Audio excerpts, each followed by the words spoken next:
تم الانتهاء ولله الحمد من تنفيذ أعمال جلي وتلميع الرخام. تابع مقطع فيديو يظهر كيف كان وكيف أصبح. انعكاسات اللمبات كلها صار في الأرض. السلام عليكم ورحمة الله. شركة مزايا الأولى. تم ولله الحمد البدء بتنفيذ أعمال جلي وتلميع رخام روزة قديم، طبعا في أحد منازل مدينة الرياض. ما شاء الله تبارك الرحمن. طبعا الرخام طافية لمعة، نلاحظ ما في لمعة أبدا أبدا. يحتاج معالجات للفواصل وكده. الحين مرحلة البدء في العمل، حبينا نصوركم الرخام عند البدء في العمل. ما شاء الله تبارك الرحمن. ولاحظ الرخام الحين كيف شكله وكيف حيصبح بعد الانتهاء من العمل.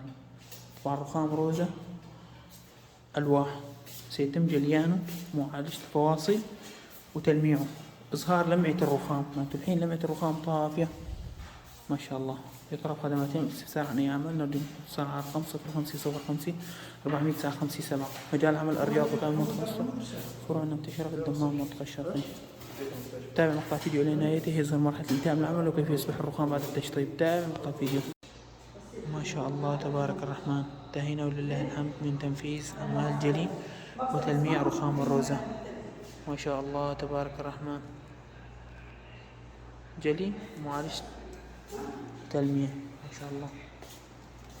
الرخام صار زي الزجاج ما شاء الله. يطلب خدماتنا الاستفسار عن يعمل اتصال على رقم 0550 مجال عمل الرياض وكان من منطقة الوسطى وفران انتشار بالدمام منطقة الشرقية. عشان هذا المويه ما يتخرب الرخام. نعم إن شاء الله إن شاء الله. الله يبارك لكم يا عم. صار الرخام زي الزجاج ما شاء الله ما شاء الله. الله يجعل منزل مبارك.